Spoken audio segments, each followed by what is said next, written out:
Now, there have been more shocking revelations from the Grenfell Tower inquiry this week, with accusations of severe malpractice in the testing and use of cladding, and the government's fire safety bill has been knocked back by the House of Lords, meaning further delays in the implementation of safety measures.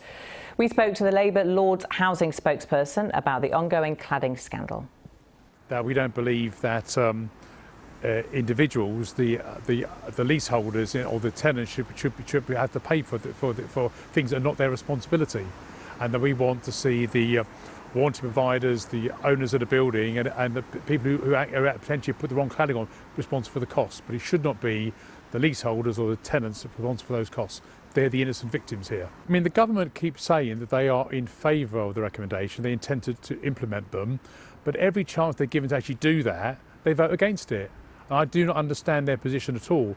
They actually fought the general election. It's in their manifesto they intend to do this. So our amendment's saying, well, get on and do it then. And I do not understand why they're resisting these amendments. Well, Bob, to you first on this. We've heard evidence at the Grenfell inquiry this week that cladding certification was fraudulently obtained. As chair of the Justice Select Committee, are you confident that we'll actually see justice at the end of this very long process?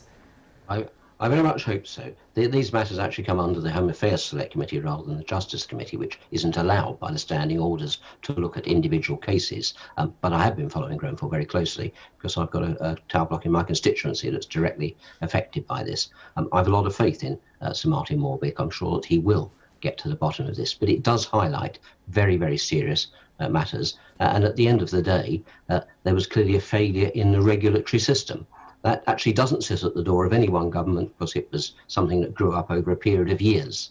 But there was a failure of governance as opposed to any individual government. And that, I think, is something which should not then fall at the door of the owners of the flats, who clearly have acted in good faith throughout. So I agree with the objective that we were just hearing, that the leaseholders shouldn't be left picking up the tab. I don't think actually you need to put that in primary legislation. It's about pressing the case politically to government, and I and others have been very active in doing that, making sure that the people don't lose out. Marsha, Bob hopes there'll be justice. Are you confident there will be? I absolutely hope there will be justice. What we came out last week from the inquiry was quite shocking. And, you know, at the end of the day, it's leaseholders and tenants that are going to be bearing the brunt of this.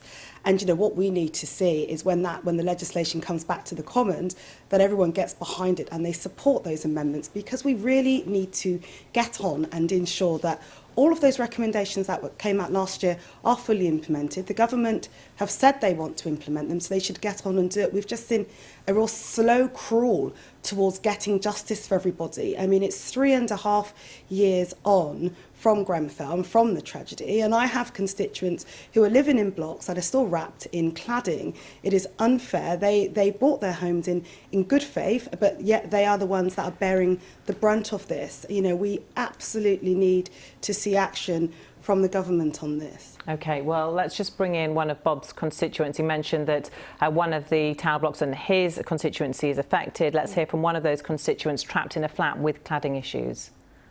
It is basically a lottery of, for me, life and death, because we are told that our buildings are as combustible as petrol. And to think that for something that is as important as keeping human beings safe, that the fund would work on a first-come, first-served basis, it's horrendous. So, Bob, can you update us on the situation on Northpoint? Northpoint, they have now made some progress, I'm glad to say, but it has been terribly long drawn out, as Ritu was saying there, and I've been working very closely with the residents on that.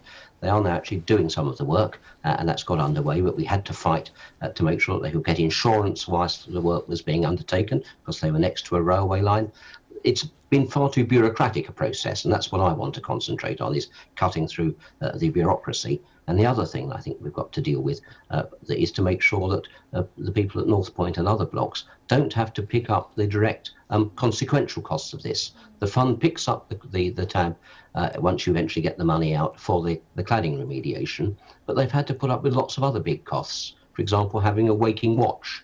And that was only necessary because of the cladding. And the cladding was only there because the regulations weren't good enough. So the fund ought to be covering those costs as well. Sure, so let's talk about those costs, Bob. The government's put forward £1.6 billion for removing cladding. That's a fraction of the estimated £15 billion that's needed to remove this cladding? Shouldn't they be doing more? Well, if we need to put more into the system, then we will have to do so, is my judgment. And I think that's a matter and will you be pushing has the nothing government to do on with that? party. I already have been, and if you look at my speeches in the Commons and the various articles I've written, I and others, as Peter Bottomley, the father of the House, and a number of others, have also been very active in pushing government on this, because this is actually, as I say, it's not about the party politics of who was in government at any particular time. This is over years of failure of regulation. So are you disappointed that they're not doing more? They're not putting the money in that is needed? Well, they've actually done a very great deal, but you can always do more. And I want to make sure that, above all, that the money is got out more quickly. Okay. Because it was far too slow and bureaucratic. Okay, let's ask Marsha about her constituency, because quite a few tower blocks in Battersea. What's the latest with them? Well, it's the same thing. I mean, they are working across to see that, you know, they are not the ones that are going to end up footing the bill. But it's not just about the cladding removal, it's also the actual emotional kind of turmoil that it has put so many people in, whether it's those that, you know, they've bought their homes, as I've said, in such good faith, and now they, you know, they can't remortgage their property, they can't sell their properties are now pretty much worth nothing. They've saved to invest in their homes. They can't do it. Many can't move on to start families, and it is just caused so much stress. And it's also not just for leaseholders. It's for those that have, you know, gone into what's called shared ownership that are also feeling the brunt of this. So it's an absolute crisis that I really feel the government should be coming forward on and ensuring, you know, it's not just a moral obligation. There should be a legal obligation for them as well. Okay, Marsha, thank you.